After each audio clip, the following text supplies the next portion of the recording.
देवेंद्र फडणवीस राज्याचे नवे मुख्यमंत्री होणार यावर शिक्कामोर्तब करण्यात आलं। भाजपच्या विधिमंडळ पक्षाच्या बैठकीत सर्वानुमते पक्षनेतेपदी देवेंद्र फडणवीस यांचं नाव जाहीर करण्यात आलं। त्यानंतर महायुतीच्या नेत्यांनी एकत्रितपणे राज्यपालांकडे सत्ता स्थापनेचा दावा केला। त्यानंतरच्या पत्रकार परिषदेत एकनाथ शिंदेंनी उपमुख्यमंत्री पदाचा सस्पेन्स कायम ठेवला होता। मात्र संध्याकाळी फडणवीसांच्या भेटीनंतर ते उपमुख्यमंत्री पदाची शपथ घेणार असल्याचं आता सांगितलं जात आहे। आता उद्या संध्याकाळी आझाद मैदानावर नव्या मंत्रिमंडळाचा शपथविधी होणार आहे। या सगळ्या राजकीय घडामोडींचा आढावा घेणारा पाहूयात हा स्पेशल रिपोर्ट।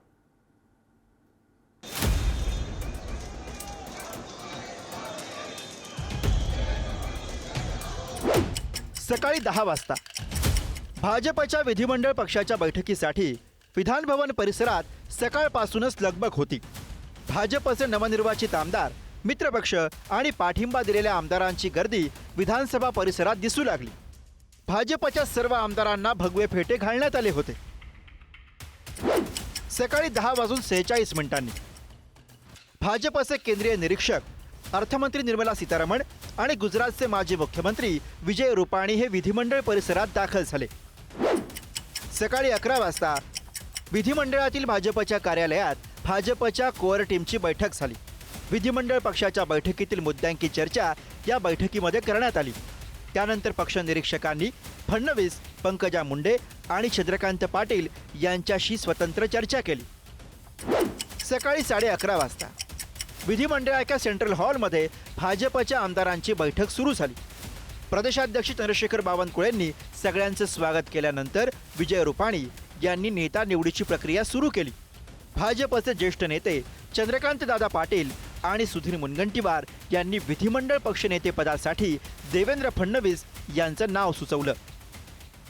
मी महाराष्ट्राच्या विधिमंडळ गटनेतेपदी आपल्या सगळ्यांचे मित्र, आपल्या सगळ्यांचे नेते, आपल्या सगळ्यांचे मार्गदर्शक माननीय देवेंद्रजी, सरिताताई, माननीय देवेंद्रजी, सरिताताई, गंगाधरराव फडणवीस यांचं नाव या ठिकाणी सुचवतो। भारतीय जनता पार्टीच्या विधिमंडळ गटनेतेपदी छत्रपती शिवाजी महाराजांच्या विचारावर श्रद्धा ठेवून चालणारे शिवभक्त श्री देवेंद्र सरिताताई गंगाधरराव फडणवीस यांच्या नावाचा प्रस्ताव आपल्या समोर मांडतो। त्यानंतर पंकजा मुंडे, रवींद्र चव्हाण, आशिष शेलार अशा विविध भागातील आमदारांनी या प्रस्तावाला अनुमोदन दिलं। भारतीय जनता पार्टीच्या विधिमंडळाच्या नेतेपदी आदरणीय चंद्रकांत दादांनी आणि सुधीरभाऊ मुनगंटीवारांनी आदरणीय देवेंद्रजी फडणवीस यांचा प्रस्ताव मांडलेला आहे। याला मी मनापासून अनुमोदन देते आणि मनापासून त्यांना खूप खूप शुभेच्छा देते। विधिमंडळ पक्षनेतेपदी देवेंद्र फडणवीस यांची निवड झाल्यानंतर निर्मला सीतारमण यांनी फडणवीसांना शुभेच्छा दिल्या। यावेळी आभाराच्या भाषणात देवेंद्र फडणवीस यांनी महाराष्ट्राला अव्वल करण्याचा निर्धार व्यक्त केला। महायुतीचं सरकार चालवताना काही गोष्टी मनासारख्या तर काही गोष्टी मनाविरोधात होतील याची जाणीवही त्यांनी भाजपच्या सहकाऱ्यांना करून दिली। आनंद आहे, पण त्याहीपेक्षा जबाबदारी आपली वाढलेली आहे। प्रचंड मोठी जबाबदारीची जाणीव करून देणारा अशा प्रकारचा जनादेश हा जनतेने आपल्याला दिलेला आहे। आणि विशेषतः आपल्या लाडक्या बहिणी असतील, आपले लाडके भाऊ असतील, आपले लाडके शेतकरी असतील, आपले लाडके युवा असतील, या सगळ्यांनी आणि समाजातल्या दलित, वंचित, ओबीसी, आदिवासी सगळ्यांनी जो जनादेश आपल्याला दिलेला आहे त्या जनादेशाचा सन्मान राखण्याचं काम हे आपल्याला करावं लागणार आहे। दुपारी 1:15 वाजता देवेंद्र फडणवीस यांची विधिमंडळ पक्षनेतेपदी निवड झाल्यानंतर विधान भवन परिसरातील छत्रपती शिवाजी महाराजांच्या पुतळ्याला अभिवादन करण्यात आलं। दुपारी 1:30 वाजता देवेंद्र फडणवीस यांची मुख्यमंत्री पदासाठी निवड झाल्याची बातमी राज्यभरात पसरल्यानंतर भाजप कार्यकर्त्यांकडून ठिकठिकाणी आनंदोत्सव साजरा करण्यात आला। दुपारी 2:30 वाजता गटनेतेपदी निवड झाल्यानंतर देवेंद्र फडणवीस काळजीवाहू मुख्यमंत्री एकनाथ शिंदे यांच्या भेटीसाठी वर्षा निवासस्थानी दाखल झाले. दुपारी 2:40 दिल्ली दौऱ्यावर गेलेले अजित पवार सुद्धा त्यांच्या देवगिरी या शासकीय निवासस्थानी पोहोचले. दुपारी 3 वाजता देवगिरी बंगल्यावरनं अजित पवार वर्षा निवासस्थानी पोहोचले. महायुतीच्या तिन्ही नेत्यांची दिल्लीमध्ये अमित शहांच्या भेटीनंतर पहिल्यांदाच एकत्रित भेट झाली. दुपारी 3:20 देवेंद्र फडणवीस, एकनाथ शिंदे आणि अजित पवार राजभवनावर दाखल झाले. महायुतीच्या तिन्ही नेत्यांनी राज्यपाल CP राधाकृष्णन यांची भेट घेत त्यांच्याकडे सत्ता स्थापनेचा दावा केला. या भेटीत महायुतीमधील नेत्यांनी एक ह्याचा संदेश दिला. यावेळी भाजप आणि महायुतीमधील वरिष्ठ नेते सुद्धा उपस्थित होते. दुपारी 3:30 वाजता सत्ता स्थापनेच्या दाव्यानंतर महायुतीच्या नेत्यांची पत्रकार परिषद पार पडली. यामध्ये शपथविधीबाबतची माहिती देवेंद्र फडणवीस यांनी दिली.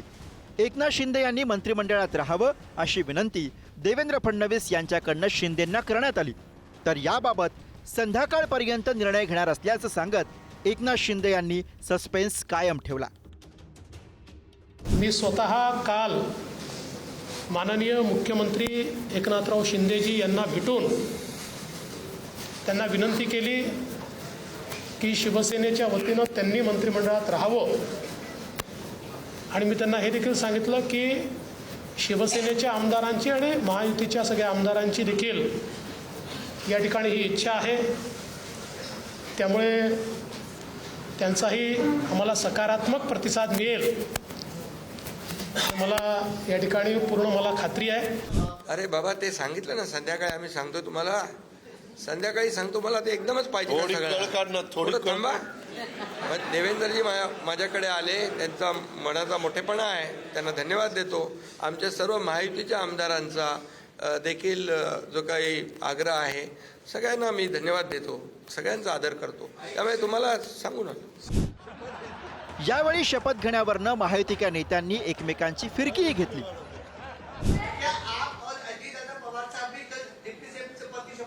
अरे भैया अभी तो कहा देवेंद्र जी ने भी कहा मैं भी कह रहा हूँ रुको थोड़ा.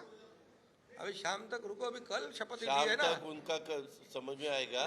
मैं तो लेने वाला हूँ. मैं रुकने वाला हूँ. दादा को नहीं अरे भाई दादा को अनुभव है.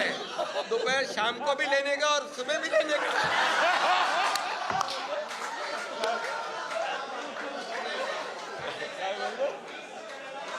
परंतु ऐका पूर्वी आम्ही सकाळी दोघांनी घेतली होती. तो हे राहून गेलेलो होता. आता पुढं 5 वर्ष आता ठेवणार आहे. संध्याकाळी 6:15 वाजता देवेंद्र फडणवीस यांनी एकनाथ शिंदेची भेट घेऊन जवळपास पाऊण तास चर्चा केली.